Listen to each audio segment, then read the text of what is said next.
You're now listening to the AI and Money podcast with Lisa Hamilton.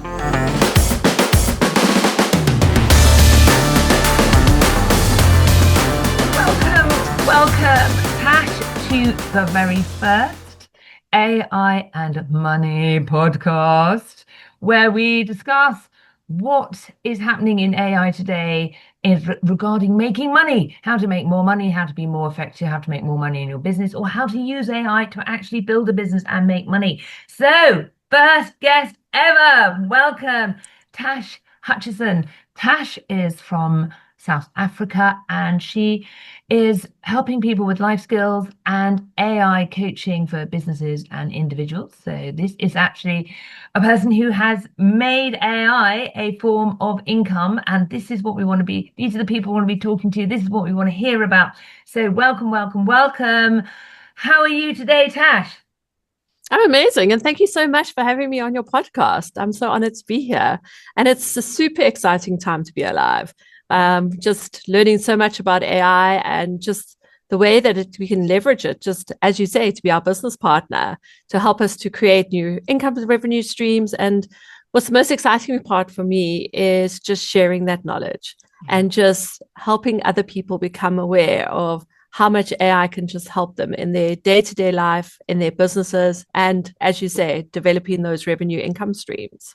Yeah, exactly. So, but let's just start with a few interesting questions, because I always want to ask everyone these sort of thought-provoking questions. Why do you think AI is creating such a strong emotional reaction amongst people? You probably have some people that love it like we do, and you probably have some people that think it's demonic. So what are your thoughts on that? I think there's room for both schools of thought in the world, right? I think people are very unsettled about change. And that's, you can see that in every aspect of life. Change does make people unsettled. And you've got those people who are the early adopters, probably very growth mindset, very, very excited about trying to understand new things, learn new things. And then you've got people who are a bit resistant, maybe take a little bit longer to come along on the journey. I think what's a really interesting thing about AI, which we've never had before, is that there are so many unknowns. And unknowns cause anxiety. And it seems to be a journey that is running away with us. You and I are quite AI savvy. We're AI literate, right? Yes. But I think even you and I feel that we're nowhere. Like we have been left behind completely. Every day. And you see articles in the news about AI, and it's just such an interesting time to be alive, because what does it actually mean? How is it going to land? How is it going to affect us in the future? Because none of those things have been designed and it's kind of growing organically. And with it growing organically, what are the risks and the danger associated to that? Absolutely. Yeah, I mean, why do you think a lot of people misunderstand AI? I mean, they're afraid of it because of the uncertainty, but there are a lot of people who still haven't grasped what it can do and aren't using it. I spoke to someone last night, and she said, I can't just be talking to this thing and have it talk back to me. And she was dyslexic, so she can't type. So that's why we were saying, oh no, but I think you can just talk to it. So do you think that, again, is the uncertainty, or it just feels weird? I mean, what do you think that's about? I think people are afraid about the impact that it's going to have to their jobs and to their lives and the way that they live their lives, because it's going to bring a huge amount of change. You kind of think about when we went from the horse and carriage stage of life, and when you had street sweepers to sweep up the horse poo, and then automobiles came around, and a lot of the jobs changed with regards to that, and the world changed, but it created so many new jobs. And there's no doubt that AI is going to change the way the world works, the way that we live. And I think people can't see that yet, as to how that's going to materialize, and it's unsettling. Yeah. And there's so much, I mean, for somebody who's dyslexic, to be able to use something like Whisper Flow, it just really is a game changer. I think there's so many ways that we can just empower people using AI. But it is very unregulated, and that is a big concern for a lot of people.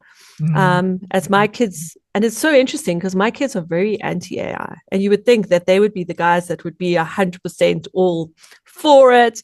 But, my daughter's heartbroken about the fact that it's stealing all the artists' jobs. Yeah. And all the music and the songs, and that none of that is going to be original, that people are going to be artists who struggle and create beautiful pieces of work.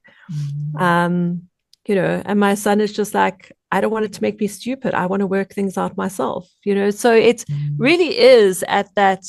Whereas I'm all AI, I'm just like, it helped me so much. I've never been able to learn so much so quickly about what I want to learn about and create things and just build things for people to help them to develop their business and push their business forward. So for me, it's been so exciting, but it is so interesting seeing the different perspectives that people have. Yes, my son is equally, but then my son is a videographer and he feels like there won't be any need for him in a few years' time. Whereas I keep saying, well, there will be, because you'll just be an AI filmmaker. You will use AI and traditional, and the people who can do both will end up best. And I think the same is a little bit with programmers. The programmers who know how to program the AI and create AI agents and integrate AI into corporations are the ones that are going to do the best, because they understand. I feel a little bit, I'm completely non-tech, so I feel a little bit behind the eight ball when I'm talking to anyone who actually understands software, because I'm a non-tech person coming into this world. So, I do believe that there will be opportunities for people who, whatever they're doing, who integrate AI in some way. So my son needs to become an AI film expert. But anyway, so and that takes us neatly to opportunities. Now, you have created a business for yourself using AI. So tell me how you got started. How did you just sort of wake up one day and go, I'm going to start using AI for my business? Or did you go, I'm going to wake up one day and make money using AI? Or both? Tell me how you got started. No, I think it started off really gently because I didn't know what AI was. I mean, it was a couple of years ago, someone introduced me to ChatGPT.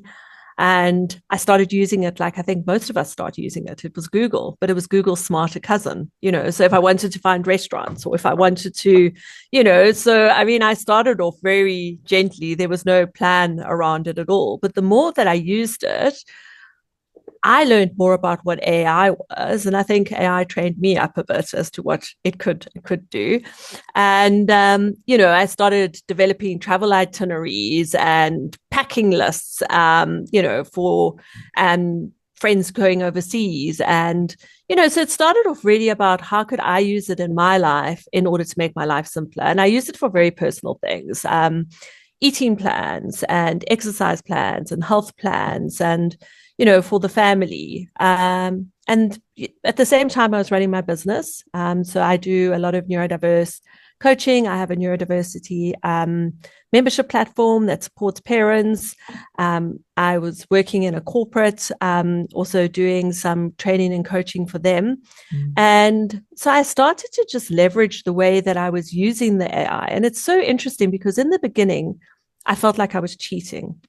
I felt guilty. I didn't want to own up to anybody that I was using AI because it was just so unheard of. And I just, I remember sitting in a meeting and we were talking about the fact that we needed to set up an abbreviation glossary. And when should we next meet to talk about it? And maybe within 2 weeks' time, we could meet to next look at this abbreviation category for agile terminology.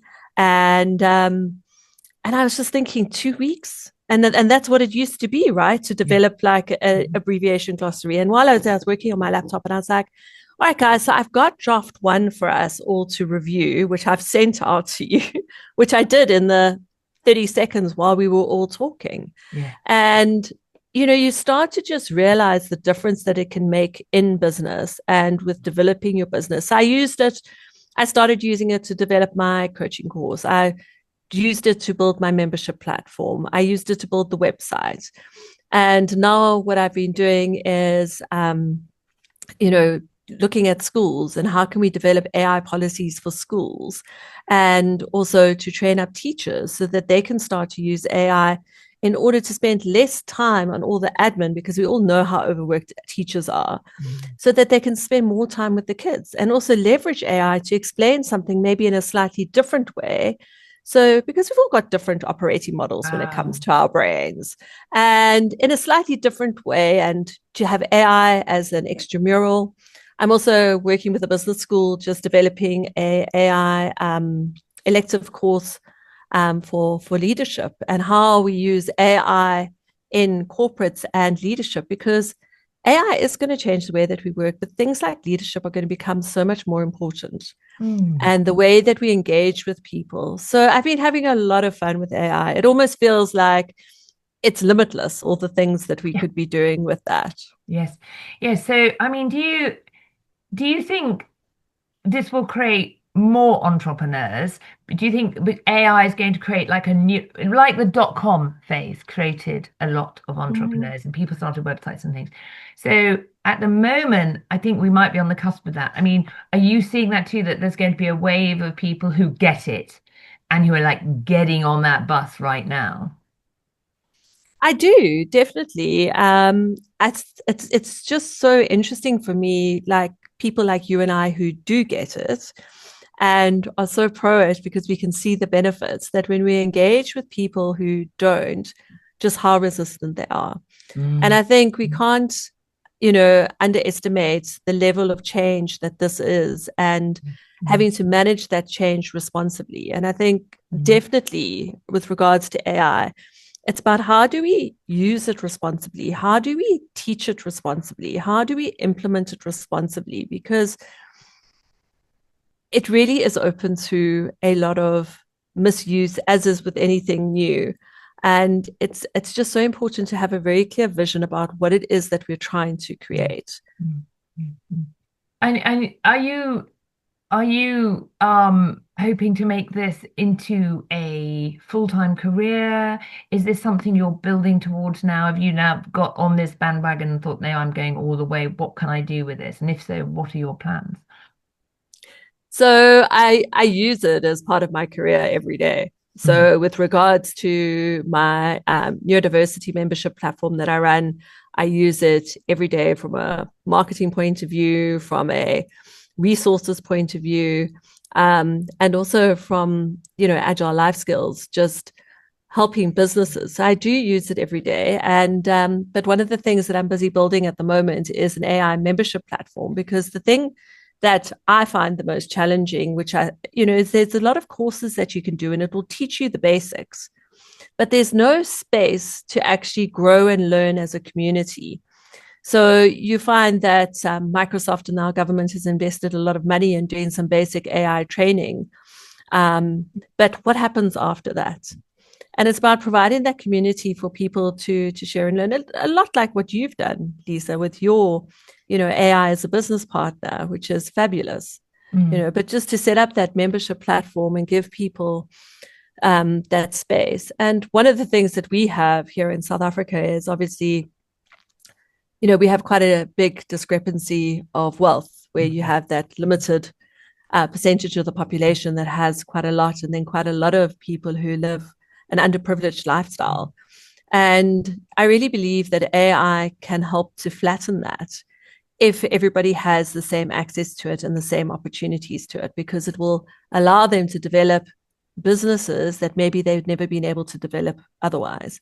But the reality is, unless somebody is going to share that knowledge with them and help people to grow along that, it's just going to make that wealth divide even bigger.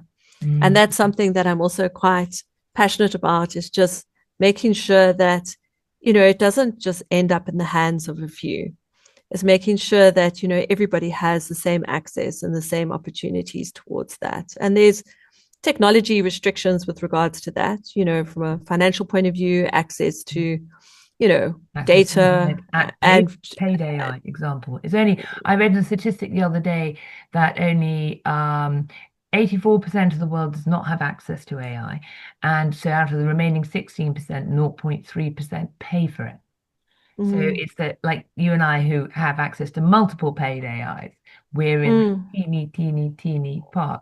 And of course, the Mm. difference with paid AI is it has memory. Although, interestingly, today I saw that Claude offers you memory even if you don't pay, because it said Yeah. you want memory. So I do think that will get more and more without paying. So that Mm. again opens Mm. levels that playing for more in the future. Albeit enterprise level AI would always be better, but the average person can do a hell of a lot even on a free AI. And then, of course, if you can start your business, make a little bit of money, then you can afford to pay for it. Like with any business, you start with your Absolutely. laptop and your phone, and then eventually you have an office and employees and a fleet of cars, but you build it slowly. So how do you think AI helps entrepreneurs the best? What would you say is the most important part of AI for entrepreneurs? In my mind, it's that strategic thinking partner. Okay. From an entrepreneur point of view, and there's just so much that you need to be thinking about, because you're heading up a business, whether you're a new entrepreneur and you're a sole proprietor and it's just you, or whether you have people working with you. It's that ownership of that vision of what you're creating and implementing. Mm. And it all takes a lot of time, right? To develop the business plan, to develop that marketing plan, to develop the project plans and the action plans. And AI just takes away so much of that. You can create it in a matter of seconds. But what's so critical to remember is that it doesn't make it right. You still need to be the human in the loop, and you still need to have that expertise. And you were talking earlier about your son and the videographer, and learning to be that videographer that uses AI. And it's the same with programmers, like you can vibe code now. You don't need to know how to program. But at the same time, if you are a programmer and you are managing a whole lot of different agents, and you'll be able to spot why there is a problem. You'll be able to spot how it needs to work more effectively and to be able to adjust the AI in order to be able to do that. Yeah. And it's the same for the entrepreneurs. They know what their dream is. They know what their vision is. And AI can they can use AI to leverage it to build things better, quicker, faster. But their expertise is still critical, and their dream is still critical, and their passion is still critical. So what do you advise? So if someone's listening, and particularly let's speak to those who maybe they can't afford to pay right now. They're thinking, I need to learn AI. What is your advice to someone to get started to making money with AI, maybe so they can afford to use more AI? What would you suggest? So I don't know that you need to pay for AI. There's definitely so much that you can do without paying for it. And you just need to start. So choose your AI. You can choose ChatGPT, you can choose Claude, and then just start with things that are pain points in your life. So dinner time was an absolute pain point in my life because nobody in the house wants to eat the same food. And then, and it's the shopping and it's this. And so that was one pain point that I took. And I was like, okay, what does everybody like? Pop it in, create a shopping list, create an eating plan. But what you're doing then is you're learning how to create something. You're learning how to create a product. Because now what you have is you have an eating plan, you have a shopping list, you have something that you could share with other families who have the same pain point that you have. And you start to use AI to solve the pain points that are in your life, and then look at how could you commercialize that as a product to solve other people's pain points.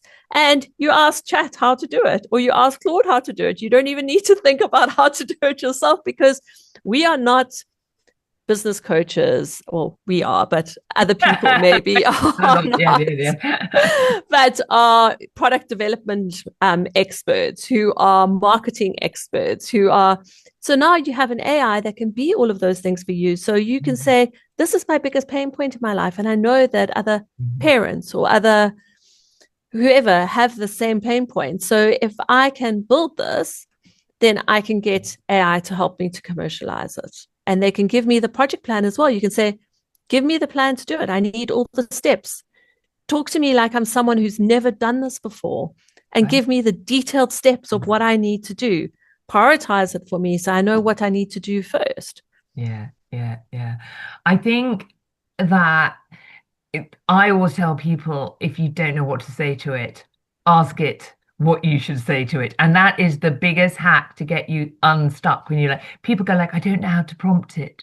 I'm like, well, ask it that you have this problem and how should you prompt it to have it help you with that problem.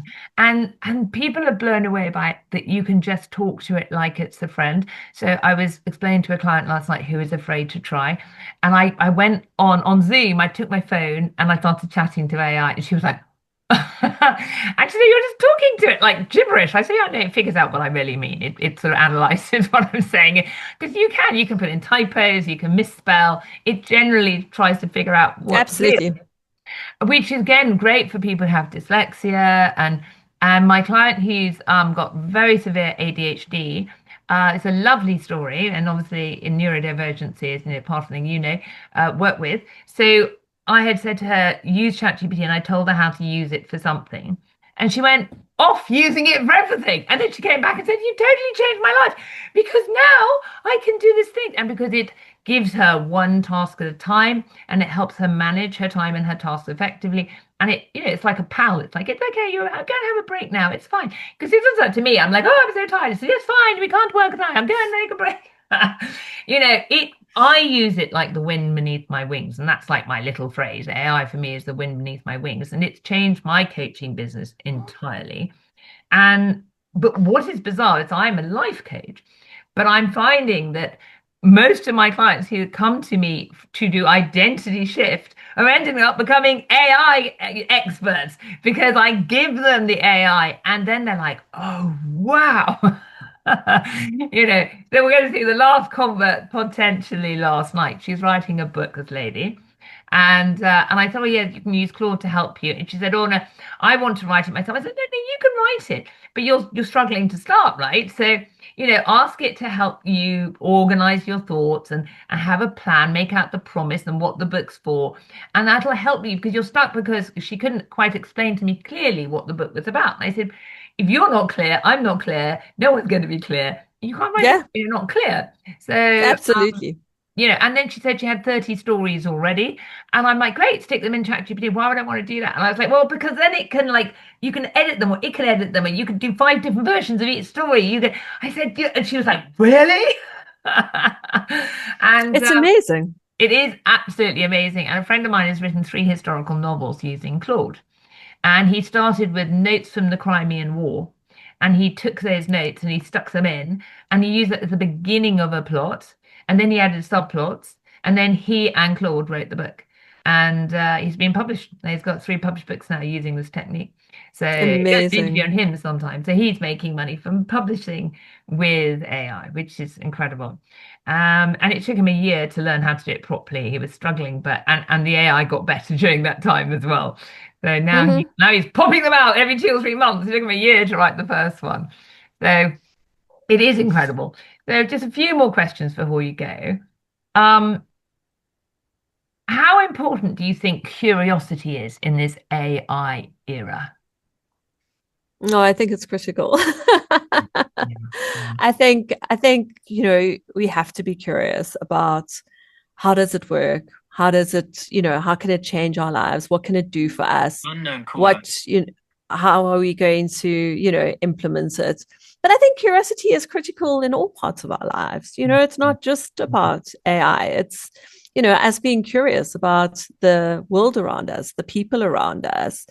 And that's what helps us and makes us grow. And it creates the energy in our lives, is because otherwise we just stagnate. Yeah. No, it's so important. So what industries do you think AI will completely transform at the moment? It's changing all the time. So when you step back and you look around you, where do you think the biggest shifts are going to be, in your opinion? It's hard to tell, because I kind of see it changing everything, right? I mean, I think what's really interesting is like, which careers is it not going to impact and not change? Because yes. I think that for me is the bigger question. I the first time I built agents to run simulations in a corporate that I was working in, I had this moment of absolute dread once I'd finished, because I suddenly realized how fundamentally it was going to change the business and how it was going to change the way that people work and how it was going to change people's jobs. And then if you have that awareness, then how do you package it and roll it out in a business so that it supports everybody on that journey? Because you have a responsibility to do that. So, it's changing medicine, it's changing teaching, it's changing, what is it changing? I mean, I was thinking about this and I was thinking maybe undertaking. Maybe it doesn't change undertaking so much. Yeah, just a marketing. I don't know. But marketing planning and maybe the operations of what you'd go through. But yeah, I mean, like for horse training. So I must been my whole life I've been a horse trainer and a horse trainer. And you'd think, well, that's hands-on, it can't have any effect. But actually, I can do lesson plan research, I can do business research.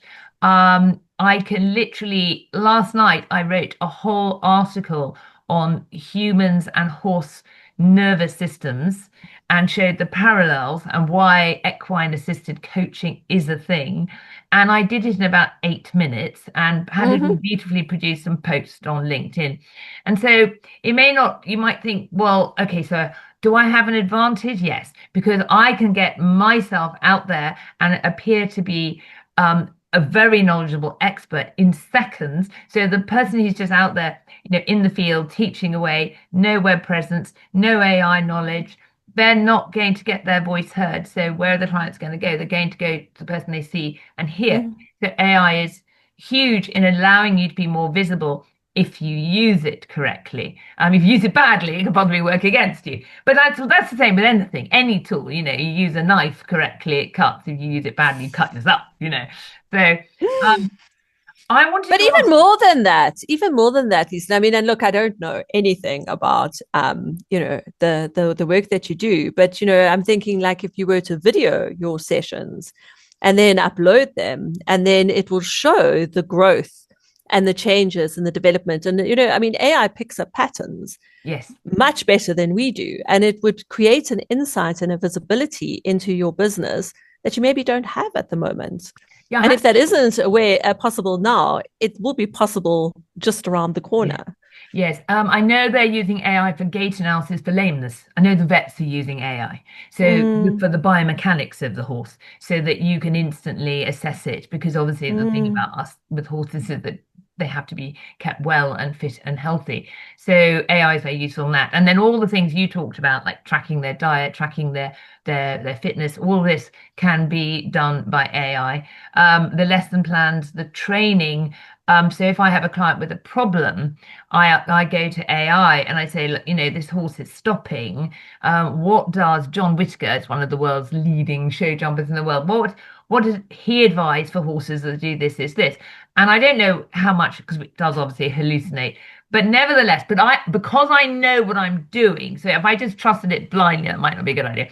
But then I look to see what it says. And actually, every time I've asked it something like that, it's given me really good results. So I'm like, yeah, that's a really good idea. I can use that. Yeah. I think you can get into trouble with that kind of prompting if you don't know enough to know if the result's good. Like if it told you, oh, yes, you should be able to sink the pole and jump up and down your horse's back and make it do it or something.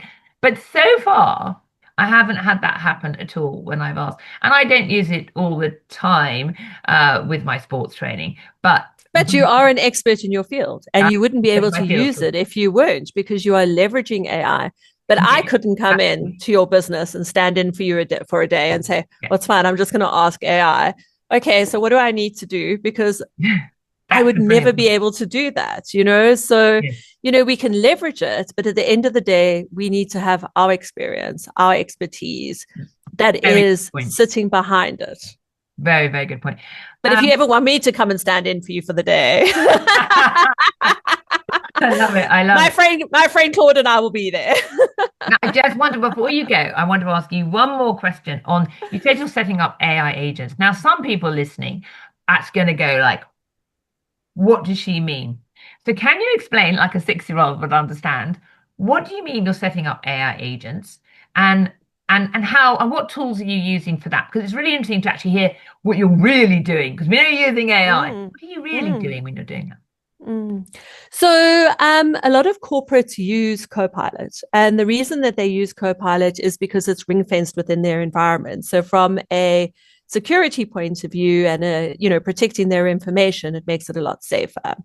And you were talking about paid version and non-paid version. So I didn't actually have a Copilot license. I did all of this on the non-paid for Copilot license. Wow. And the Copilot license means that you can access all of the corporate's documentation in order to bring it into the work that you're doing. So I was just doing it without having access to that. And what I did is I set up different personas.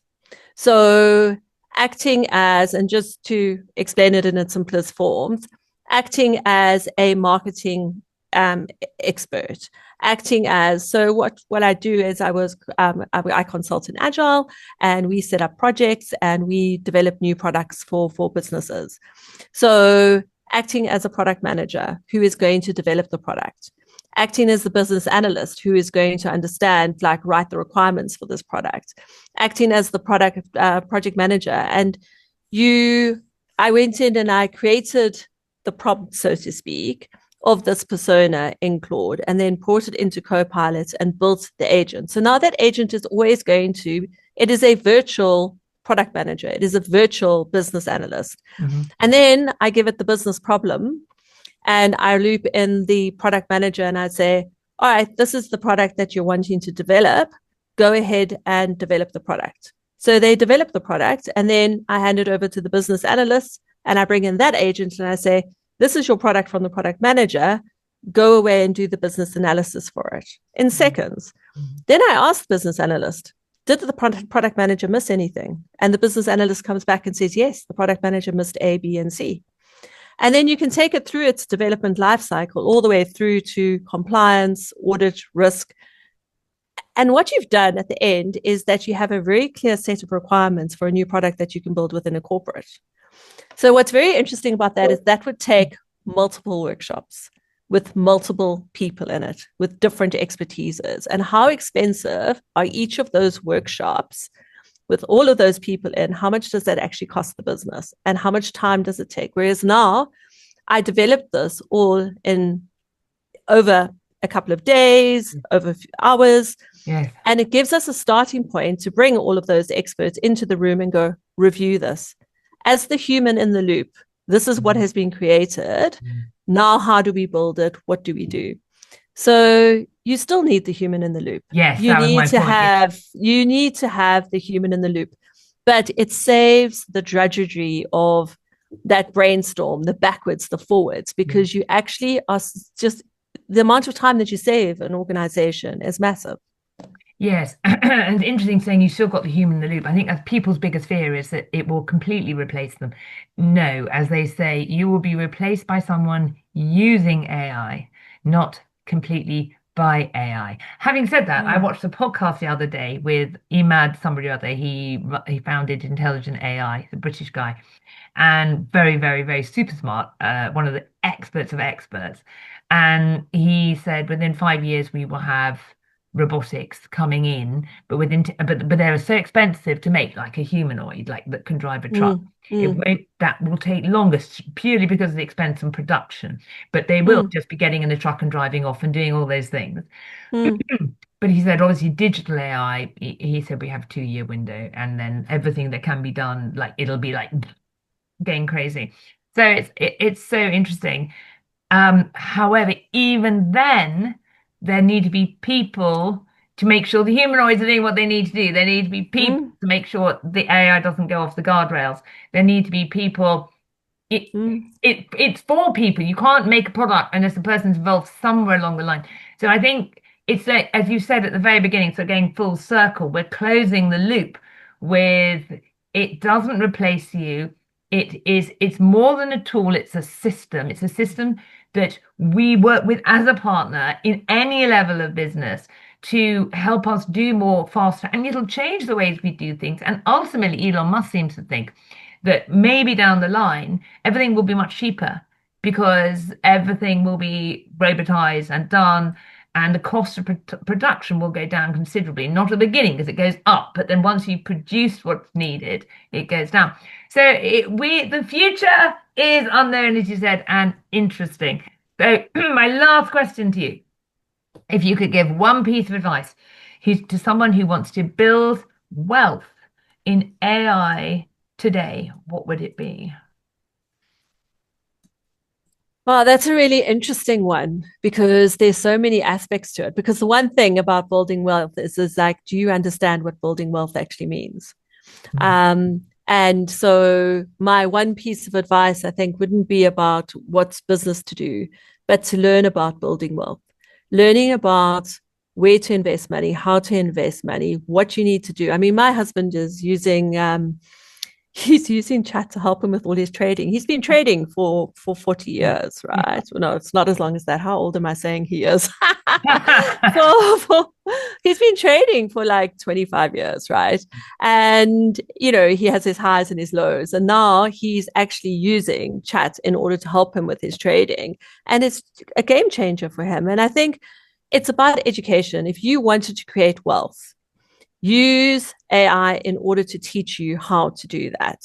Understand what generating wealth means, because I think people have a very skewed understanding of what wealth is and how to generate it. So understand what it is, understand what you need to do in order to generate wealth, and then get AI to develop a project plan for you in order for you to do that and to hold you accountable to that plan. Yes, exactly. And if there's no excuse for not knowing anything now. It used to be like when we were at school, when I was at school, because I'm older than you, we didn't have even computers. That's how old I am. We didn't either. They brought in basic programming when I was at uni, and I was like trying to do basic code. I was really bad at it. That's why I decided programming was not for me. Well, I've just forgotten my train of thought then. I hate that. Like the cat distracted me. What am I doing there? What was I saying? Well, basically, wealth. I mean, so then you'd have to look up, you want to learn to invest, for example, you'd read a book on it. Then you could go to a website on it. That's the next era, like from the 90s. And now you ask AI. Yes, you can find out. I mean, I actually looked when we had a bit of the silver and gold rush. I looked at which companies were the ones that there were certain mining companies that were likely to do better than others, according to AI, because I'm looking at what makes a good mining company and so on, and picked those and made some money. So it's incredible because it's nothing has really changed. We're just getting the information faster and more efficiently. I mean, if you really boil it down, there used to be books, and then there was Google, and now there's AI, and who knows what the next phase is, because there will be another phase, Yeah, for sure. Maybe it'll be in our brains and we don't even have to think about it, but that will be beyond me. I will be 6 feet under by that point, so I don't have to worry about that one. And on that note, it has been an absolute pleasure to talk to you today. I wish you the best of luck with your venture.